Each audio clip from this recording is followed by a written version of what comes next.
Kamakailan lang ay ating nabalitaan ang patungkol sa nangyaring insidente sa Scarborough Shoal sa West Philippine Sea na kung saan hinaras ng dalawang Chinese vessels ang barko ng Philippine Coast Guard at sa kabutihang palad ay nakaligtas naman ang ating vessel sa habulan na ito matapos nagbanggaan ng barko ng Chinese Navy at China Coast Guard na nagdulot ng malaking pinsala sa isang Chinese vessel. Marami tayong mga Pilipino ang masaya sa nangyaring ito dahil sa mukhang kinarma na ang mga Chino sa kanilang ginagawa sa West Philippine Sea. Ngunit dapat magsilbi din itong babala dahil ang punterya talagang babanggain sana ng Chinese Navy warship ay ang barko ng Philippine Coast Guard at paano na lang kung ating vessel ang tinamaan sa insidenteng ito. Makikitang nagiging agresibo na talaga ang China dahil isang Chinese Navy destroyer na ngayon ang umaaligid sa Scarborough Shoal at hindi na ito kakayanin ng ating mga Coast Guard vessels kahit na ang kanilang pinakamalaking barko na BRP Teresa Magbanwa at dapat na i-deploy na rin natin ang ating mga warships tulad na lang ng bagong biling BRP Miguel Malvar ng Philippine Navy. Ngunit sa dami ng warships ng China at kung sakaling mas lumala pa ang tensyon sa West Philippine Sea, dapat hindi lang mga warships ng Philippine Navy ang paramihin ng ating gobyerno, kundi pati na rin ang mga anti-ship missile system na magiging malaking mensahe sa China na kayang pumalag ng ating bansa kung sakaling magkagulo at kaya nating protektahan ang ating sariling teritoryo. Inaasahan na ring bibili ang ating bansa ng karagdagang batteries ng BrahMos missiles mula sa India na kung saan may range ng nasa 290 kilometers na kayang abutin ang malaking parte ng West Philippine Sea at palubugin ang kahit anumang target na banta sa soberanya ng Pilipinas.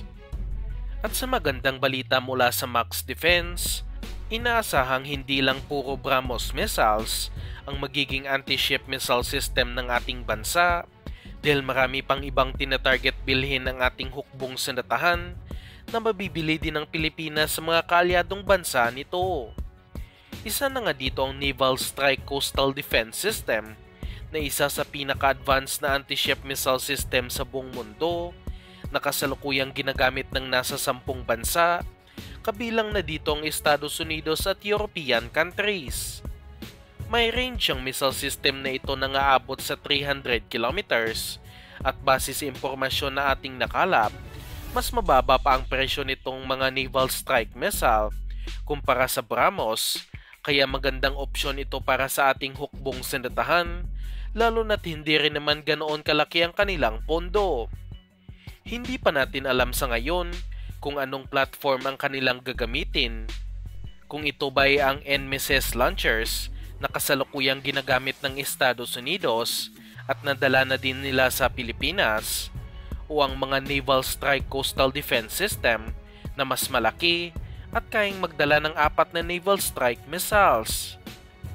Ang isa pang posibleng mabili din ng ating bansa ay ang mga land-based na Harpoon anti-ship missile system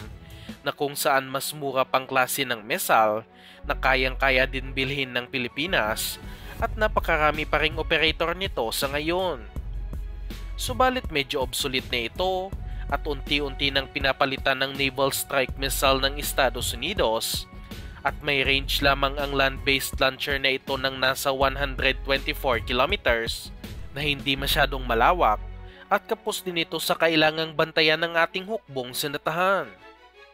At ang panghuli ay ang mga Typhoon Mid-Range Capability Missile System o Typhoon MRC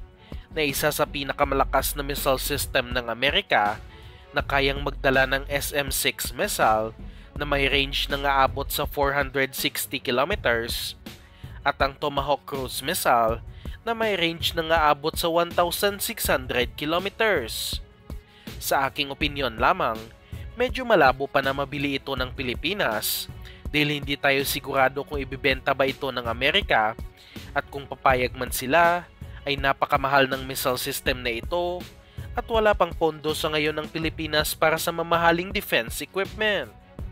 Sa ngayon, kahit alin man ang bilhin ng Pilipinas dito ay malaking upgrade na rin sa ating pangdepensa At ang importante lamang ay mapunduhan ito ng gobyerno dahil ito lang naman ang malaking balakid sa AFP Modernization Program.